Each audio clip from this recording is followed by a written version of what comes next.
Hola a todos. Hoy vamos a meternos de lleno en una de esas polémicas que dan que hablar en el mundo de los libros.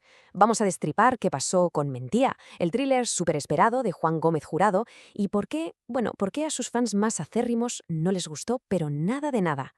Y para que nos hagamos una idea del nivel de la cosa, empezamos fuerte, tal cual. Menuda bazofia. Esto lo dijo una lectora, y la verdad es que resume perfectamente el sentir general. O sea, imaginad la expectación por las nubes y de repente, zasca, decepción total. Y aquí está la clave de todo el lío, ¿no? Por un lado, tenías el marketing a tope vendiéndolo como el mejor thriller de los últimos 20 años. Casi nada. Y por el otro, pues la cruda realidad según sus lectores, un aluvión de despropósitos. El choque es brutal. Vale, vamos a empezar a desgranar el asunto. El primer gran problema, y es uno gordo, está en la propia base de la historia, en la premisa. ¿Qué pasa si tienes una protagonista que es una mentirosa profesional, pero que resulta que no miente? Pues que algo no cuadra, ¿verdad? A ver, sobre el papel la idea mola. Te presentan a una protagonista cuya profesión es ser una mentirosa profesional. Una maestra de la manipulación, de esas que contratan para engaños de altísimo nivel. Se supone que es un genio, vamos. Pero claro, aquí llega el primer... ¿Qué me estás contando? Resulta que en todo el libro, la protagonista no suelta ni una sola mentira. Lo único que hace es dejarse llevar por una confusión de identidad. O sea, se hacen un lío con quién es y ella pues no dice nada. Y ya está.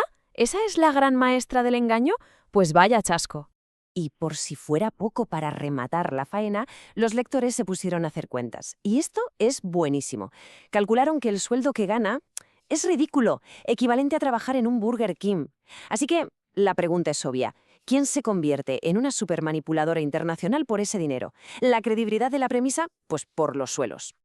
Vale, dejamos la premisa y nos metemos en la trama. Y aquí agarraos, porque la cosa se pone aún más rara. Vamos a hablar de la cantidad de agujeros de guión y de situaciones absurdas que, según los lectores, hacían imposible tomarse la historia en serio. Mirad, es que el arranque ya es para nota. Tienes a un personaje que se cae por un acantilado, con el coche, en medio de una nevada tremenda, y sobrevive al frío glacial. Y justo, qué casualidad, aparece un cura de la nada para rescatarle.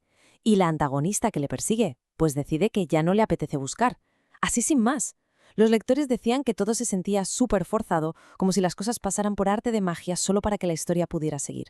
Y luego están esos detallitos que te sacan por completo de la historia. Como este. En una reunión, en pleno siglo XXI, un personaje se presenta con un candil de aceite. ¿Un candil? ¿Hola? Para muchos fue la gota que colmó el vaso, algo que rompía totalmente con la ambientación. Y esto ya es de traca. En un pueblo donde empieza a morir gente, donde pasan cosas rarísimas, ¿nadie se pregunta dónde está la Guardia Civil? ¿O la policía? Es que no aparece nadie. Esta fue la pregunta que se hacían todos. La ausencia total de lógica del mundo real era inexplicable. Llegados a este punto, la frustración era tan grande que la gente empezó a fijarse en otra cosa, en cómo estaba escrito el libro. Y el estilo era tan extraño, tan peculiar, que surgió una teoría loquísima. ¿Y si este libro no lo ha escrito un ser humano? Esta frase de un lector lo clava, lo resume a la perfección. Parece un post feo de LinkedIn que es exactamente como escribe una IA. Es que esa era la sensación, ¿sabes? Una prosa que sonaba artificial, como mecánica, como si la hubiera soltado un programa de ordenador. Y no era solo una sensación, es que encontraron pistas.